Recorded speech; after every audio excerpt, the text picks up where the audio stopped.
दोस्तों, क्या आपने भी यूपी डीएड का एग्ज़ाम दिया था और आपका रिजल्ट आ गया है, आप किसी सब्जेक्ट में फेल हो गए हैं? तो आज की वीडियो में आपको हम बताने वाले हैं कौन बच्चा स्क्रूटनी करवा सकता है और कौन बच्चा स्क्रूटनी नहीं करवा सकता है, कौन दोबारा परीक्षा देगा और किसको पुनः फिर से सेमेस्टर बैक करके पढ़ाई करनी पड़ेगी।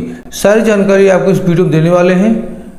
नमस्कार दोस्तों, हम हैं अरविंद सिंह और स्वागत करते हैं आपके अपने यूट्यूब चैनल फतेहपुर टेक्नोलॉजी में। दोस्तों, हम फतेहपुर डाइट के ट्रेनिंग प्रशिक्षु हैं वर्ष 2021 के। ठीक, आप देखेंगे बहुत सारे बच्चे होते हैं जो 1 या 2 नंबर से फेल हो जाते हैं, कुछ बच्चे ज़्यादा नंबर से फेल होते हैं और उनका रिजल्ट गड़बड़ हो जाता है, वे परेशान होते हैं। तो ऐसे बच्चों को ज़्यादा परेशान होने की आवश्यकता नहीं है, सबका समाधान इस वीडियो में बताने वाले हैं। सबसे पहले हम लेके चलते हैं आपको सिस्टम में। आपके सामने एक रिजल्ट ओपन है, ये रिजल्ट है और ये हमारे फतेहपुर डाइट का ही रिजल्ट है, जहाँ पर एक बच्चे की मैथ में लग गई है बैक। मैथ में उसके 5 नंबर आए हैं और आया है उसका ग्रेड डी। तो यहाँ पर देखिए सारे सब्जेक्ट में पास हैं, केवल मैथ में उनकी डी ग्रेड यानी वो फेल है मैथ में। अब बताना है आपको इनका स्क्रूटनी होगा नहीं होगा। देखिए, स्क्रूटनी के तो आप फार्म भर सकते हैं, लेकिन स्क्रूटनी में कोई भी चेंजेस नहीं होता। अगर आपका 1 नंबर से या 2 नंबर से रिजल्ट रुक रहा है तो आप स्क्रूटनी करवाएं, जरूर सुधार होगा। नहीं तो स्क्रूटनी में कोई सुधार नहीं होता, कुछ नहीं होता, केवल पैसा आपका और समय आपका बर्बाद होता है। जिसका 1 नंबर या 2 नंबर से पेपर खराब हुआ है, केवल वही बच्चे स्क्रूटनी करवाएं। ठीक, गारंटी ये भी नहीं कि हो जाए, लेकिन जो ज़्यादा नंबर से फेल हैं ऐसे बच्चों को पेपर देना होगा। और अगर आप 2 सब्जेक्ट ज़्यादा से ज़्यादा आप 2 सब्जेक्ट में फेल हैं तो आप उनकी स्क्रूटनी करवा सकते हैं या फिर उनका बैक पेपर दे सकते हैं। याद रखिएगा, कम से कम एक, ज़्यादा से ज़्यादा 2 सब्जेक्ट, या तो आप उनकी स्क्रूटनी करवा लें। अगर आप स्क्रूटनी में पास हो जाते हैं, स्क्रूटनी का रिजल्ट आता है तो बहुत अच्छी बात है। अगर आप पास नहीं हो पाते तो ऐसे में आपके पास केवल विकल्प बचता है कि आप अपना बैक पेपर दें, यानी जिन सब्जेक्ट में आप फेल हो गए हैं उनका बैक पेपर दें। लेकिन अगर कोई 3 सब्जेक्ट में फेल है, अगर कोई बच्चा 3 सब्जेक्ट में फेल है तो उसका सेमेस्टर बैक हो जाता है और उसको अपना वर्तमान सेमेस्टर की पढ़ाई छोड़कर, जैसे जो बच्चे सेकंड सेमेस्टर में आए हैं और फर्स्ट सेमेस्टर में 3 सब्जेक्ट में फेल हैं, तो उनको अपनी पढ़ाई छोड़ के फिर से फर्स्ट सेमेस्टर की पढ़ाई करनी पड़ेगी। वहीं जो लोग 4th सेमेस्टर की पढ़ाई कर रहे थे और 3rd सेमेस्टर में देखा गया कि उनके 3 सब्जेक्ट के पेपर खराब हुए हैं या वे 3 सब्जेक्ट में फेल हैं, तो उनको अपने 4थे सेमेस्टर की पढ़ाई छोड़कर 3रे सेमेस्टर की पुनः पढ़ाई करनी पड़ेगी। ठीक, अभी इस समय क्या चल रहा है, इस समय क्या कर सकते हैं आप? इस समय देखिए ओनली स्क्रूटनी करवा सकते हैं। मैक्सिमम 2 सब्जेक्ट में ही आप स्क्रूटनी करवा सकते हैं। आइए देखते हैं, अगर कोई 3 सब्जेक्ट में फेल है क्या करें। अगर कोई 3 सब्जेक्ट में फेल है, जैसे कि नियम है मैक्सिमम 2 सब्जेक्ट में आप स्क्रूटनी करवा सकते हैं, तो वह 2 सब्जेक्ट में स्क्रूटनी करवा ले और अगर स्क्रूटनी में पास हो जाता है तो उसके बाद 3रे सब्जेक्ट का बैक पेपर दे दे, जरूर सफल होगा। लेकिन याद रखें, स्क्रूटनी में कोई करेक्शन नहीं होता। हर साल लोग स्क्रूटनी देते, कुछ नहीं होता। 1 या 2 नंबर से जो फेल होते हैं उन्हीं का करेक्शन होता है, पास हो जाते हैं।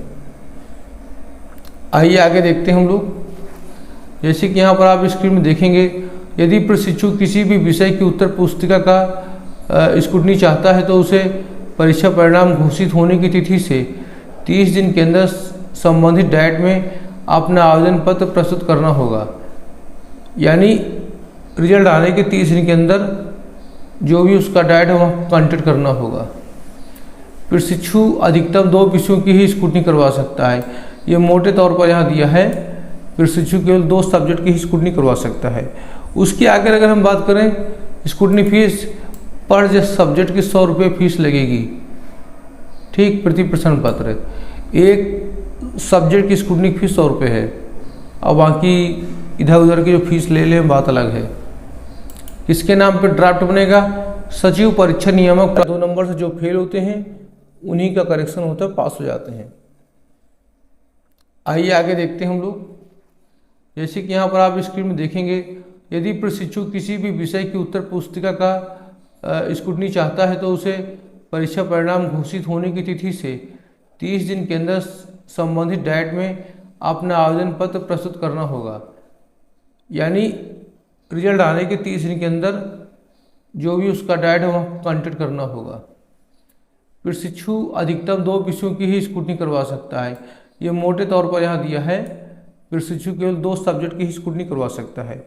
उसके आगे अगर हम बात करें, स्क्रूटनी फीस पर सब्जेक्ट की 100 रुपये फीस लगेगी, ठीक, प्रति प्रश्न पत्र। एक सब्जेक्ट की स्क्रूटनी की फीस 100 रुपये है, और बाकी इधर उधर की जो फीस ले लें बात अलग है। किसके नाम पे ड्राफ्ट बनेगा? सचिव परीक्षा नियामक प्राधिकारी। सचिव परीक्षा नियामक प्राधिकारी के उत्तर प्रदेश प्रयागराज के पक्ष में नेशनलाइज बैंक से डीडी बनेगी, ठीक। ये नाम जरूर ध्यान रखें, सचिव परीक्षा नियामक प्राधिकारी उत्तर प्रदेश प्रयागराज, ये पूरा नाम आपके डीडी में डाला जाएगा। उसके बाद जो भी आप आवेदन फॉर्म दे रहे हैं डाइट में या कॉलेज में, तो वहाँ पर आप डीडी की ओरिजिनल कॉपी लगाएंगे। मान लीजिए 100 रुपये की डीडी है तो आपका 25 रुपये आपका ले लेंगे बैंक चार्जेस, उससे भी कम ले सकते हैं। और जो प्रैक्टिकली सब्जेक्ट है उसमें आप स्कूटी नहीं करवा सकते, और किसी भी सब्जेक्ट में एक बार ही आपकी स्कूटनी होगी, ठीक। जैसे आपके 2 सब्जेक्ट हैं, दोनों में एक बार हो जाएगी, आप फेल हो या पास हो, दोबारा स्कूटी नहीं करवा सकते। अब देखिए, अगर कोई बच्चा मैक्सिमम 2 सब्जेक्ट की लिखित परीक्षा में फेल है तो उसे आगे आने वाले सेमेस्टर में पुनः लिखित परीक्षा में सम्मिलित होने की अनुमति देंगे। मान लीजिए आप फर्स्ट सेमेस्टर के 2 सब्जेक्ट फेल हैं, आप सेकंड सेमेस्टर की पढ़ाई कर रहे हैं, तो आपकी सेकंड सेमेस्टर की पढ़ाई चलती रहेगी, कोई समस्या नहीं है। आप सेकंड सेमेस्टर का पेपर देंगे, कोई समस्या नहीं है। बल्कि फर्स्ट सेमेस्टर के जिस सब्जेक्ट में आप फेल थे, तो जब भी आगामी फर्स्ट सेमेस्टर की परीक्षा होगी तो उन बच्चों के साथ में आप पेपर देंगे, ठीक। इसी प्रकार अगर आप 4th सेमेस्टर की पढ़ाई कर रहे हैं तो आप करते रहेंगे, कोई समस्या नहीं है। और 3rd सेमेस्टर के आप 2 सब्जेक्ट में फेल हैं या 1 में फेल हैं, तो जब भी 3rd सेमेस्टर की परीक्षा होगी तो आप एक साथ पेपर दे सकेंगे बच्चों के साथ में। अब बात आती है कि 2 से अधिक सब्जेक्ट में आप फेल हैं, यदि 2 से अधिक सब्जेक्ट फेल हैं तो उनको सेमेस्टर दोबारा करना पड़ेगा। समझ गए बात? अभी जो 1-1 महीने की टीचिंग करके है ना, सब बेकार। ज़्यादा यूट्यूब के माध्यम पढ़ाई ना किया करो। यूट्यूब में यूट्यूबर जो पढ़ाते हैं ना, वे इजी पढ़ाते हैं, इजी क्वेश्चन, और उन क्वेश्चन का आपके एग्जाम पेपर की रियलिटी से कोई मतलब नहीं, दूर दूर तक का। कभी सोचा ही लोग इतना इजी क्यों बताते हैं? ज़्यादा कठिन बताएंगे तो इन्हें खुद नहीं आएगा। एक यूट्यूब चैनल है किड्स ओके, एक चैनल है पालिनी क्लासेस, एक है मिशांत म्यान, ठीक। इस तरह के चैनल हैं जो बेवकूफ़ बनाते हैं, ठीक। हम किसी का सही नाम नहीं लेंगे, आप समझ जाइएगा। आप सीधे अपना जैसे आपका डाउट नेट ऐप है, इस तरह के ऐप से पढ़ाई कर लो आराम से, बढ़िया। ज़्यादा यूट्यूब के चक्कर में टाइम न बर्बाद करो। आशा करते हैं जानकारी अच्छी लगी होगी। वीडियो को लाइक कीजिए, और अभी तक चैनल को आपने सब्सक्राइब नहीं किया तो चैनल को सब्सक्राइब करें। ये फार्म कौन भर सकता है? ये आपके कॉलेज वाले ही भरेंगे। प्राइवेट कॉलेज वाले बच्चों का फार्म प्राइवेट कॉलेज वाले भरेंगे, डाइट वाले बच्चे का फार्म डाइट वाले भरेंगे। इसके लिए आपको खुद से किसी साइबर कैफ़े में ऑनलाइन कराने की आवश्यकता नहीं है। दोस्तों, जानकारी अच्छी लगी हो तो चैनल को सब्सक्राइब करें, वीडियो लाइक करें, जिससे ऐसे ही वीडियो रेगुलर आपको मिलते रहें। मिलते हैं दोस्तों नेक्स्ट वीडियो में। आप हमारा टेलीग्राम ग्रुप ज्वाइन करें। तब तक के लिए जय हिंद, जय भारत।